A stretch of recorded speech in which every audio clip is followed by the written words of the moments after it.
नमस्कार दोस्तों, welcome in my YouTube channel फार्मायारा। आज की जो वीडियो है वो थोड़ा अलग हटके है और बहुत इंपॉर्टेंट होने वाली है, क्योंकि अभी तक मैंने जितनी भी वीडियो डाली है वो सब फार्मेसी टेक्निकल नॉलेज के ऊपर बेस्ड थी। ये जो वीडियो है दैट इज ऑन कि how we can manage our time, हम किस तरह से अपने टाइम को मैनेज कर सकते हैं।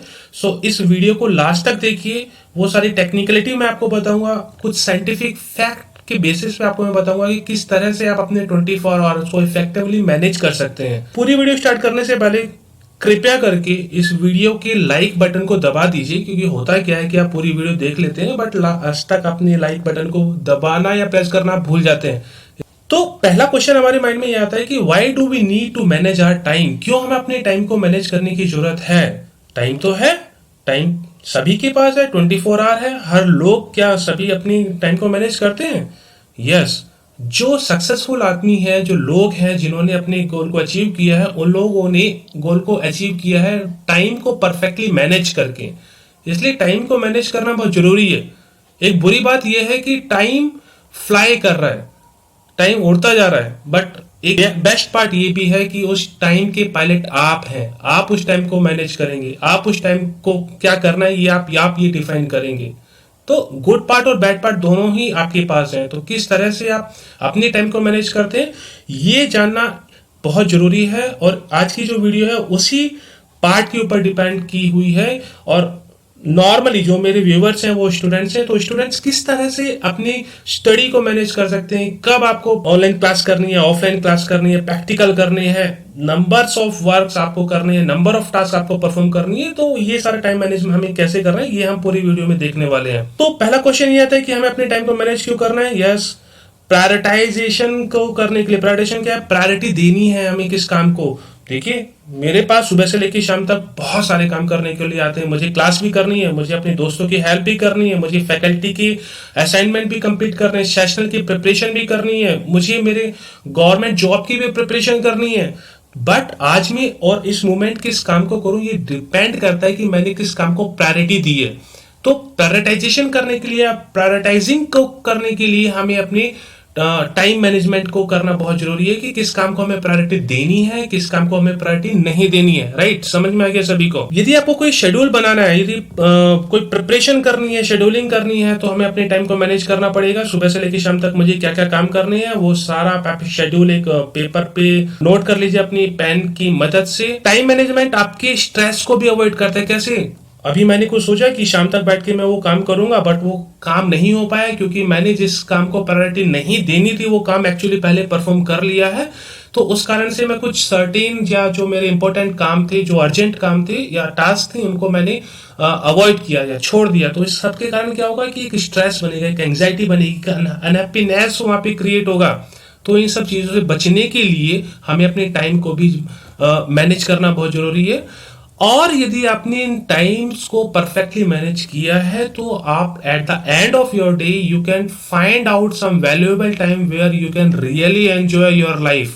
आप लास्ट में बैठ के अपनी लाइफ को अपनी तरीके से जी सकते हैं। So it will again add on the quality of your life, और अपनी स्ट्रेस लेवल को आप कम कर सकते हैं, विच इज मोर इम्पोर्टेंट।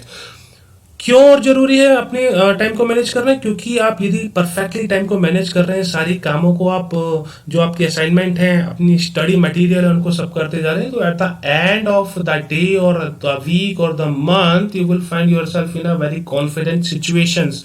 आपको लगेगा कि आप बहुत कॉन्फिडेंट हैं, आप हर काम को अच्छी तरह से परफॉर्म कर रहे हैं, and this confidence will make you the happy. So these all things, all these things are necessary। Means कि क्या कह सकते हैं कि ये सारी चीजें जरूरी हैं। और कहाँ से आती हैं कि जब आप अपने टाइम को इफेक्टिवली मैनेज कर रहे हैं, और कैसे हम अपने टाइम को मैनेज कर सकते हैं वो चीज मैं आपको लास्ट में बताने वाला हूं। बट उससे पहले आप समझ लीजिए कि देखिए, पूरी उस जो वर्ड है ना, इसमें दो तरह के लोग होते हैं। एक कैटेगरी ऑफ पर्सन क्या है कि ईट स्लीप गेम रिपीट वाले कॉन्सेप्ट पर ज्यादा फोकस करता है कि मुझे कोई लेना देना नहीं है, खाओ पियो और मैच करो, नेटफ्लिक्स देखो बस। बट जो दूसरा कैटेगरी है वो कैटेगरी हमेशा अपने काम का एक शेड्यूल बनाता है, अपने टास्क का एक शेड्यूल बनाता है, प्रायोरिटी डिसाइड करता है, गोल्स सोचता है, मेरे शॉर्ट टर्म गोल्स क्या है, मेरे लॉन्ग टर्म गोल्स क्या है, और वो उसी प्लानिंग के अकॉर्डिंग अपने पूरे काम को करता है। सो माय डियर, यदि आप इस कैटेगरी में हैं जो eat sleep game repeat category है, तो आप भूल जाइए, आपका कुछ नहीं हो सकता। आप केवल एक नॉर्मल या एवरेज लाइफ जीने वाले हैं। But if you are in this category, if you are in this category, तो आपका भविष्य, आपका फ्यूचर सुरक्षित है, आपको डरने की कोई जरूरत नहीं है। जो इस कैटेगरी में है वो यहाँ पे शिफ्ट हो जाइए, जो इस कैटेगरी में है वो इस वाली कैटेगरी में शिफ्ट हो जाइए। और शिफ्ट होने के बाद ये क्या करना है, कैसे करना है, वो आपको मैं इस पूरी वीडियो में बताने वाला हूँ, राइट।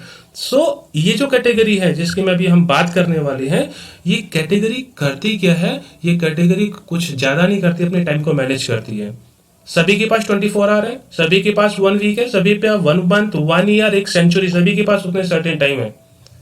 बट कुछ लोग उसको परफेक्टली मैनेज करते हैं, बट कुछ लोग उसको ईट स्लीप गेम रिपीट वाले कॉन्सेप्ट पे बिलीव करते हैं। बट जो लोग परफेक्टली मैनेज करते हैं वो कैसे मैनेज करते हैं, और वही चीज आपको करनी है। क्या करना है आपको? अपनी अपनी प्रायोरिटी को डिसाइड कर लेना है सबसे पहले, और अपनी कुछ गोल्स को पेन पेंसिल लेके उनको नोट कर लीजिए, और गोल्स को भी कैटेगराइज कर लेना है। कैटेगरी कौन कौन सी है? पहला जो कैटेगरी है that is the short term goals, छोटे गोल्स जो आपको एक दिन में करना है। आज मुझे सुबह से लेकर शाम तक क्या करना है, जो आपको एक पूरे वीक में करना है, या आपको एक छोटे पीरियड में करना है, एक महीने में करना है, वो आपके शॉर्ट टर्म गोल्स कैटेगरी होगा। और यदि आपको कुछ लंबे गोल है, कुछ लंबी अवधि के गोल हैं, तो उनको लॉन्ग टर्म कैटेगरी में आपको डाल देना है। जैसे मैं बोलता हूं कि मुझे अब से 5 साल बाद एक सर्टेन पोजीशन पे जाना है, या एक गवर्नमेंट जॉब लेनी है, या मुझे आईआईटी में जाना है। लाइक 10th या 12th के स्टूडेंट यदि मेरी वीडियो देख रहे हैं तो उनको आईआईटी में जाना है, तो वो उनके लॉन्ग टर्म गोल्स है। वो जो उनको आज नहीं करना है, उनकी अर्जेंसी अभी नहीं है, बट उनको आने वाले 5 सालों में करना है। तो इस तरह के गोलों को आपको लॉन्ग टर्म कैटेगरी में डाल लेना होगा। तो जल्दी से अपने अपने फटाफट लॉन्ग टर्म गोल्स को चैट बॉक्स में लिखिए कि आप लोगों के लॉन्ग टर्म गोल क्या क्या है। मुझे भी तो पता चले कि मेरे व्यूवर्स के लॉन्ग टर्म गोल्स क्या क्या है, क्या क्या करने वाले हैं। फार्मेसी स्टूडेंट है या नॉन फार्मेसी वाले हैं, वो फटाफट चैट बॉक्स में लिख दीजिए लॉन्ग टर्म गोल्स आपके क्या क्या है, right. So this is very important which is called the Johari window, जिसकी मैं आपकी बताने वाला हूं कि किस तरह से हमें अपने टाइम को मैनेज करना है, या किस तरह से हमें अपने टास्क को मैनेज कर लेना है। That is a scientific way of managing time which is called the Johari window. I am sure this is very important, क्योंकि मैं पर्सनली इस विंडो को यूज करता हूं, और मैंने अपनी टाइम को मैनेज करने के लिए इस विंडो को कई बार अपने टास्क को लिखा है। तो देखिए करना क्या है, कुछ टास्क ऐसी हैं जो बहुत इंपॉर्टेंट है बट अर्जेंटली उनको परफॉर्म करना है, राइट। तो हम फर्स्ट कैटेगरी या फर्स्ट क्वाड्रेंट में डालेंगे। तो ये जो जोहरी विंडो है ना, इसमें 4 क्वाड्रेंट है, first, second, third quadrant and the fourth quadrant, right. तो फर्स्ट क्वाड्रेंट में हम वो सारी टास्क को लिखेंगे जो हमारे लिए इंपॉर्टेंट है, बट साथ में उनको अर्जेंटली करना भी बहुत जरूरी है। सेकंड क्वाड्रेंट में हम वो सारी टास्क डालने वाले हैं जो हमारे लिए इंपॉर्टेंट है बट अभी अर्जेंसी नहीं है उनकी, उनको हम थोड़े टाइम बाद भी करें तो काम चल जाएगा। थर्ड क्वाड्रेंट में हम वो टास्क लिखने वाले हैं जो हमारे लिए इंपॉर्टेंट नहीं है बट उनको अर्जेंटली करना बहुत जरूरी है, राइट। और उसी तरह से फोर्थ क्वाड्रेंट में हम वो सारी टास्क लिखेंगे जो हमारे लिए इंपॉर्टेंट भी नहीं है बट साथ साथ उनकी अर्जेंसी भी नहीं है अभी करने के लिए। ओके, चलिए हम एग्जांपल लेते हैं, एग्जांपल के साथ समझते हैं क्या क्या वो टास्क हो सकती हैं। जैसे हम फर्स्ट क्वाड्रेंट की बात करें तो बीइंग ए स्टूडेंट, मेरे लिए वो सारी कौन सी टास्क है जो मेरे लिए अभी इंपॉर्टेंट है बट अर्जेंट भी है, राइट। वो like it could be the classes, जैसे अभी ऑनलाइन क्लासेस चल रही हैं या ऑफलाइन क्लास भी होंगी, तो ये हमारे लिए इंपॉर्टेंट टास्क है बट साथ में इनकी अर्जेंसी भी है। एक फैकल्टी आपको क्लास में आके पढ़ा रही है तो वो आपको दोबारा रिपीट नहीं करेगी वो लेक्चर, वो आपको नोट्स दोबारा वो पढ़ाने वाली नहीं। सो दिस इज अर्जेंट। एक बार आपका लेक्चर मिस हो गया तो वो आपका पूरा प्रोसेस मिस हो जाएगा। सिमिलरली द कॉलेज असाइनमेंट भी अर्जेंट है, इंपॉर्टेंट है। Studying for the class test, मेरा कल आने वाला कोई टास्क है या एक सप्ताह बाद मेरी कोई एग्जाम होने वाला है तो उसके विषय के बारे में पढ़ना, उसका मटेरियल पढ़ना, ये मेरे लिए फर्स्ट क्वाड्रेंट का टास्क है। और यदि मुझे अपनी मम्मा को हेल्प करनी है, अपने फ्रेंड को हेल्प करनी है, सो इस तरह के जो टास्क हैं आप उनको फर्स्ट क्वाड्रेंट में पुट करेंगे। सो माय डियर, ये क्वाड्रेंट को बनाने के लिए या लिखने के लिए आप क्या करें, सिंपली एक जो चिट होती है ना, चिट को एक नोटिस बोर्ड पे आप लगा लेते हैं with the help of the pin, उस तरह की चिट ले लीजिए, उस पर अपनी टास्क लिखिए, पिन पे आप उसको लगा लीजिए। सो जो ये इस तरह की क्वाड्रेंट वाली टास्क है, ये सिंपल एक दिन में आपको परफॉर्म करनी होती है। तो जब आपने वो पूरी टास्क परफॉर्म कर ली तो चिट उठाया, फाड़ा और डस्टबिन में उसको फेंक दिया। नेक्स्ट डे नेक्स्ट चिट आएगी, उसके ऊपर नए टास्क लिखे होंगे, आज के टास्क लिखे होंगे जिनको हमें, जो हमारे लिए इंपॉर्टेंट है और जिनको अर्जेंटली हमें कंप्लीट करना है। राइट, समझ में आ गया सबको। सेकेंड जो क्वाड्रेंट है हमारा, that is comprise of that all task which are important but not urgent. अभी उनकी अर्जेंसी नहीं है बट इंपॉर्टेंट है हमारे लिए। वो कौन कौन सी टास्क होती हैं? लाइक राइटिंग पेपर, यदि मुझे कोई पब्लिकेशन करना है, कोई रिसर्च आर्टिकल लिखना है, तो वो मेरे लिए इंपॉर्टेंट टास्क है बट अभी अर्जेंसी नहीं है उसकी। मुझे किसी प्रिपरेशन की, जॉब की प्रिपरेशन करनी है, या मुझे कोई प्रोजेक्ट लिखना है, डीपीटी, डीएसटी, एसईआरबीएस में कोई फंड के लिए एप्लीकेशन डालनी है, या मुझे कोई हैकाथॉन या स्टार्टअप आइडियाज का एप्लीकेशन लिखना है, राइट। या मुझे कोई अपने सेल्फ ग्रोथ के लिए कोई नया टेक्नोलॉजी पढ़ना है, सीखना है, या न्यू स्किल एक्वायर करना है। सो ये सारी चीजें हमारी सेकेंड क्वाड्रेंट में आएंगी, which is important but parallelly it is not urgent. My dear, ये जो सेकंड क्वाड्रेंट है ना, ये सेकंड क्वाड्रेंट डिफाइन करेगा आपके लॉन्ग टर्म गोल्स को, कि आप अगले 5 साल में क्या बनने वाले हैं। यस, अगले 5 साल में आप क्या बनने हैं। देखिए, फर्स्ट क्वाड्रेंट के जो टास्क है वो आपके हाथों में नहीं है। लाइक आप स्टूडेंट है तो आपकी फैकल्टी जो बोल रही है आपको इस क्लास में आना है तो आपको करना ही होगा। बट ये जो सेकंड क्वाड्रेंट के टास्क है ना, ये बिल्कुल आपके हाथों में है। आप कब उसको परफॉर्म कर रहे हैं वो आपको डिफाइन करना है। सो इसलिए ये सारी टास्क आपकी अगले फ्यूचर को डिफाइन कर रही है और आपके लिए बहुत ही ज्यादा इंपॉर्टेंट है as compare to the first quadrant task. इनको तो आपको करना ही होगा यदि आपको एक अच्छा सेल्फ सफिशिएंट आदमी बनना है। और नॉर्मली जो अभी अबव एवरेज परफॉर्मर है वो सेकेंड कैटेगरी ऑफ टास्क को ही वेल मैनेज करके अबव एवरेज कैटेगरी में आता है, राइट। तो नॉर्मली देखिए, ये जो हमारी फर्स्ट क्वाड्रेंट की एक्टिविटी है तो हमने पूरे दिन में करनी है, ये तो दूसरे के हाथ में है, हमारे पास टाइम ही नहीं है उसके अलावा। बट ये हमें करनी होती है अपने टाइम को अकॉर्डिंगली मैनेज करके। लाइक लेट नाइट हमने कुछ टाइम निकाला, 2 घंटे, पेपर राइटिंग की बात की है तो पेपर राइटिंग स्टार्ट किया, जॉब की प्रिपरेशन करना है तो वो किया, या हमें कुछ नया स्किल सीखना है, या हमें म्यूजिक बजाना ही सीखना है तो वो लेट नाइट किया, या फिर अर्ली मॉर्निंग हम इसको इन तरह की टास्क को परफॉर्म करते हैं। And obviously these kind of task will help और going to help you after some certain times, let's say 1 year और 2 ईयर और 3 ईयर और 4 ईयर। उस टाइम के बाद आपको ये सर्टेनली हेल्प करने वाली है।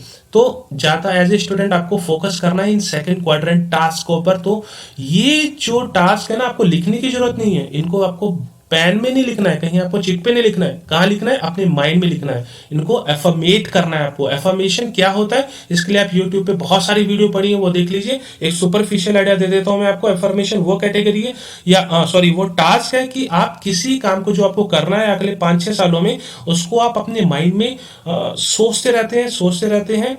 और एक कंडीशन ऐसी आती है कि आपका माइंड आपकी बॉडी को इस तरह से रेस्पॉन्ड करता है कि वो सारे काम करने के लिए रेस्पॉन्ड या एक्टिविटी आप ऑटोमेटिकली स्टार्ट कर देते हैं, तो अपने आप ही वो एक्टिविटी स्टार्ट हो जाती है। तो एफर्मेशन करना जरूरी है। मुझे पता है कि मुझे अगले 5 साल में गवर्नमेंट जॉब लेनी है, तो मैं अभी से ही एफर्मेट करना स्टार्ट करूंगा। So I will start that of doing all these activity like searching the government job in the newspaper और filling the application or doing preparation for getting that suitable job. So this is very important task. चलिए जल्दी से आ जाते हैं third quadrant पे, which is the non important task. हमारे लिए ज्यादा जरूरी नहीं है बट हमें अर्जेंटली उस टास्क को कंप्लीट करना है। और कौन कौन से टास्क इस कैटेगरी में आते हैं, जैसे एक्स्ट्रा करिकुलर एक्टिविटी हो गया, हमारे कॉलेज में कोई एनुअल फेस्ट हो रहा है, मुझे वहाँ पे पार्टिसिपेट लेना है, सिंगिंग कंपटीशन है, या मुझे पेंटिंग कंपटीशन में जाना है। मुझे इतना इंपॉर्टेंट नहीं है वो मेरे लिए, या मेरे स्किल को एनहेंस करने के लिए उतना जरूरी नहीं है, बट मुझे वो अर्जेंटली करना होगा क्योंकि किसी ने मुझसे वो कमिट किया हुआ है। और इस तरह की टास्क, जैसे अनएक्सपेक्टेड हेल्प, एकदम से कोई हेल्प आकर कोई दोस्त मेरे पास आ गया, वो बोल रहा है कि मुझे आपकी हेल्प की जरूरत है, आप मेरा ये काम कर दीजिए अर्जेंटली, अदरवाइज मुझे लॉस होने वाला है। तो आपको ये काम एनी हाउ करना ही पड़ेगा, बट किस तरह से आप इसको मैनेज करेंगे? By the process which is called the accountability partner. आप एक अपनी अकाउंटेबिलिटी पार्टनर को हमेशा रेडी रखिए, अपने बी प्लान की तरह से।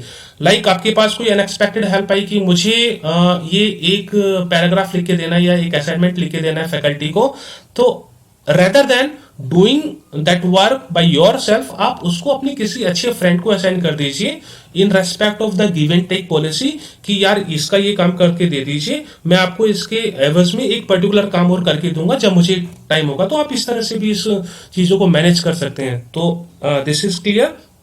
Now we are moving to the my fourth quadrant, not mine, the Jory window quadrant, which is called the fourth quadrant.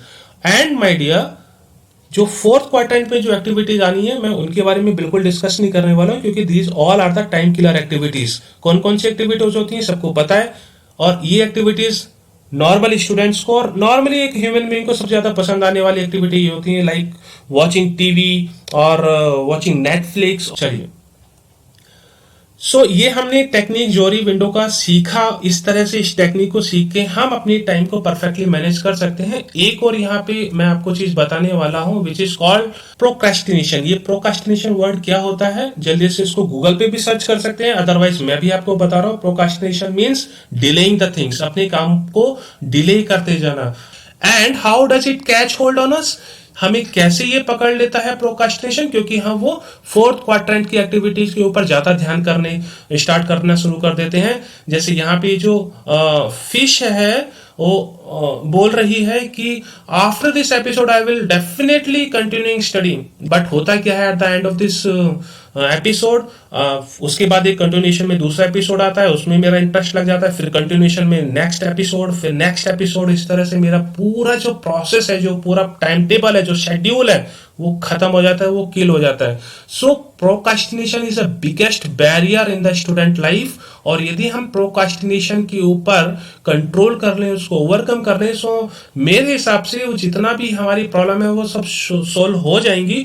और नेक्स्ट क्वेश्चन आता है, हाउ डज इट इफेक्ट अस, किस तरह से इफेक्ट करता है हमारे कामों को। हम जो फर्स्ट सेकंड थर्ड क्वाड्रेंट के काम है, जो हमारे शॉर्ट टर्म या लॉन्ग टर्म गोल है, हम उनको पूरी तरह से भूल जाते हैं और उनको हम बिल्कुल नेग्लेक्ट कर लेते हैं।